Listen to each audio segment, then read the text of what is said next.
अस्सलामुअलैकुम students, welcome back to अपना टीचर.com।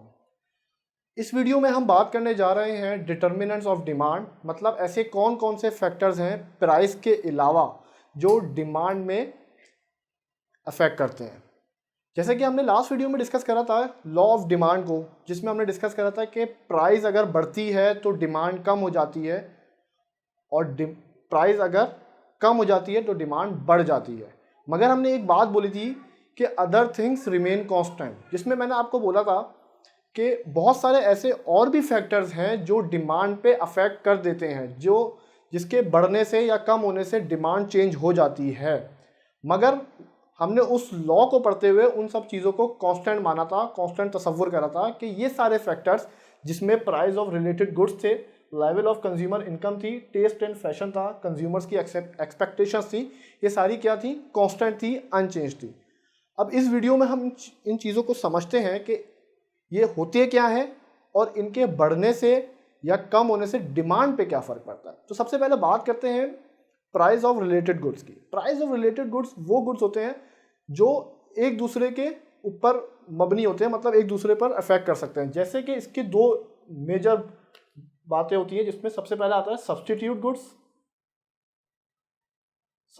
Goods और दूसरा होता है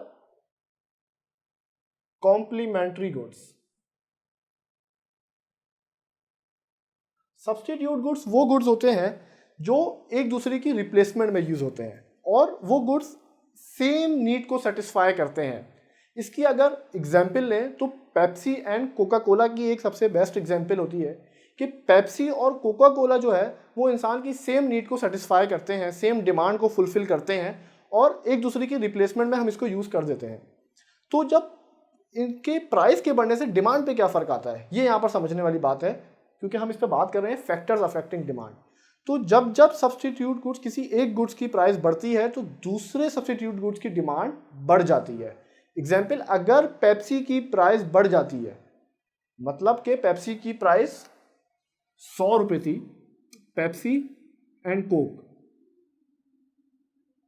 कोका कोला, अगर पेप्सी की डिमांड बढ़ जाती है, पेप्सी की प्राइस बढ़ जाती है, पेप्सी की प्राइस 100 रुपये थी, वो बढ़ गई, तो कोका कोला की ऑटोमेटिकली डिमांड बढ़ जाएगी। क्यों?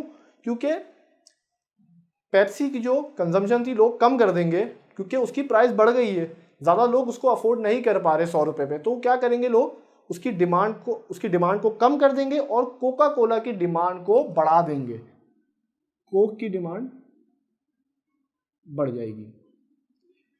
इससे क्या साबित हुआ कि जब जब price of one substitute goods increases, the demand for another substitute goods increases. मतलब कि सब्स्टिट्यूट गुड्स में प्राइस का जो इम्पैक्ट है वो क्या होगा, इनवर्स रिलेशन होगा, मतलब इसकी डिमांड, पेप्सी की डिमांड कम हो जाएगी और कोक की डिमांड बढ़ जाएगी।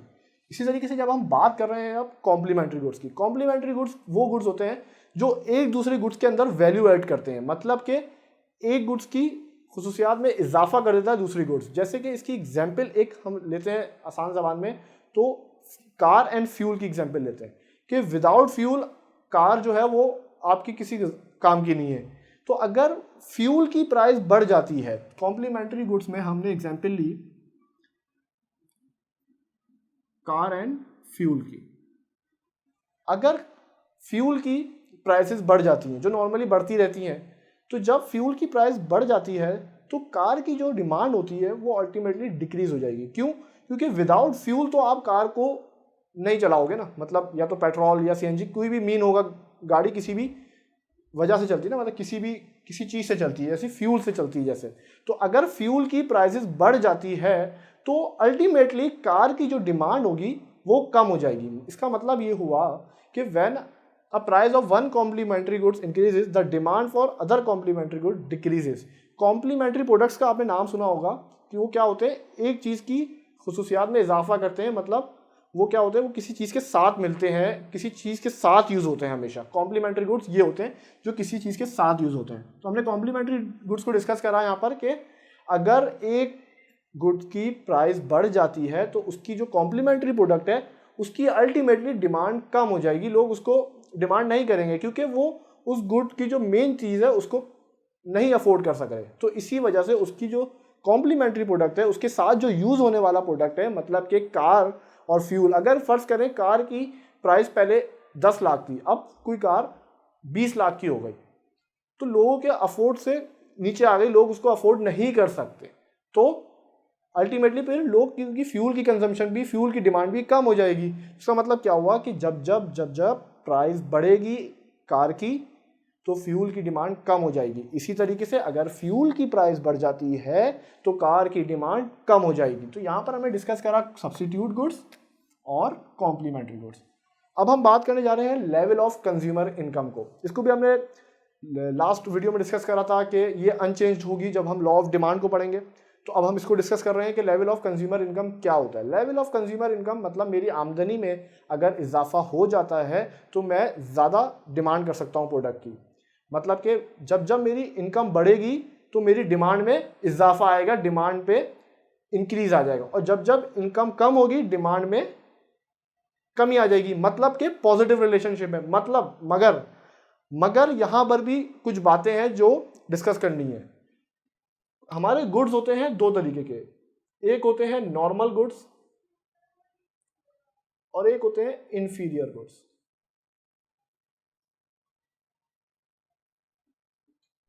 नॉर्मल गुड्स वो गुड्स होते हैं जो नॉर्मली हम यूज करते हैं, जो जिनकी प्राइस थोड़ी सी हाई होती है, ज़्यादा अच्छे गुड्स जिनको तस्वुर किया जाता है। और इंफीरियर गुड्स वो गुड्स होते हैं जो थोड़े चीप प्रोडक्ट्स होते हैं, जो चीप अमाउंट में भी हम उसको खरीद सकते हैं, उसकी डिमांड कर सकते हैं और उसको खरीद सकते हैं। इसकी एग्जाम्पल दूंगा नॉर्मल गुड्स और इंफीरियर गुड्स की। तो फर्ज करें कि हमारे पास सबसे अच्छी एग्जाम्पल है इसकी, हमारे पास एक स्मार्टफोन की और एक सिंपल मोबाइल की, जो नोकिया के जो सिंपल मोबाइल होते थे पहले ज़माने में 3310 वगैरह। तो इंफीरियर गुड्स वो हो गए जो चीप अमाउंट में आप उसको खरीद सकते हो। तो हमने यहाँ पर एग्जाम्पल ली नोकिया की 3310 की, और यहाँ पर हम एग्जाम्पल लेने जा रहे हैं, फर्ज करें आईफोन का कोई भी आईफोन का कोई मोबाइल। तो अगर किसी भी इंसान की इनकम बढ़ जाती है, फर्ज करें मेरी इनकम पहले 50,000 थी, अब वो 80,000 हो गई। इनकम अगर 50,000 से इंक्रीज हो गए 80,000 पे आ गई, मतलब इंक्रीज आया मेरी इनकम में 30,000 का।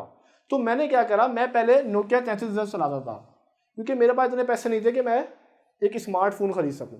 मगर उसके बाद जब मेरी इनकम बढ़ गई, इनकम में इंक्रीज आ गया, तो मैंने क्या करा, मैंने आईफोन खरीदना शुरू कर दिया। 50,000 में नोकिया 3310 खरीद रहा था, जब मेरी इनकम बढ़ गई 80,000 हो गई, तो मैंने क्या करा, मैंने आईफोन ब्रांड लेना शुरू कर दिया। तो इससे क्या पता चला, जब जब इंसान की इनकम बढ़ेगी, किसी भी शख्स की इनकम बढ़ जाती है, तो वो क्या करेगा, नॉर्मल गुड्स की जो डिमांड है उसको इंक्रीज कर देगा। मतलब नॉर्मल गुड्स के साथ डिमांड का कौन सा रिलेशनशिप है, पॉजिटिव रिलेशनशिप है, इसका पॉजिटिव रिलेशनशिप है।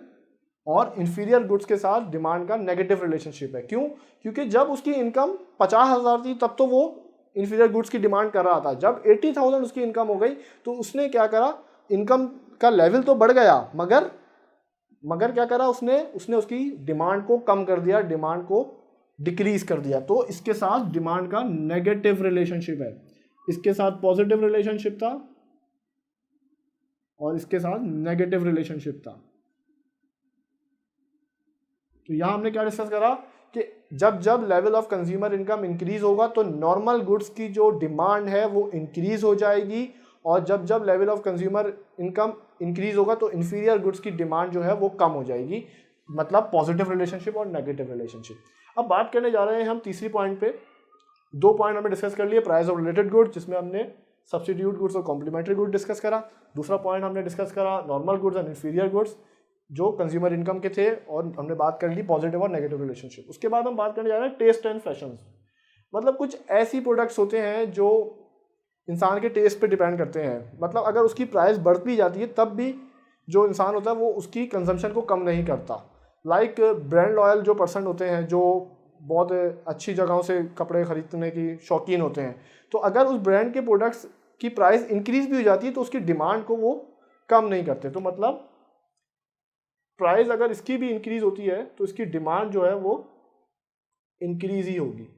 ये बात हो गई फैशन। और कुछ फैशन की भी होते हैं कि अगर कोई बहुत ही अपडेटेड लोग होते हैं जो अपडेटेड प्रोडक्ट्स को यूज़ करते हैं, लाइक अगर वो कोई टी शर्ट्स वगैरह गारमेंट्स में आ जाएं आप, तो कोई सेलिब्रिटी अगर कोई चीज़ वो पहन रही किसी फिल्म में या किसी चीज़ में, तो उसकी डिमांड बहुत हाई हो जाती है। तो लोग उस फैशन को अडॉप्ट करने के लिए क्या करते हैं कि वो होती तो बहुत हाई प्राइस पे वो प्रोडक्ट है, मगर उसकी डिमांड फिर भी बढ़ती जाती है, तो लोग उसको ज़्यादा डिमांड करते हैं। इसके बाद हम बात करते हैं कंज्यूमर एक्सपेक्टेशन की।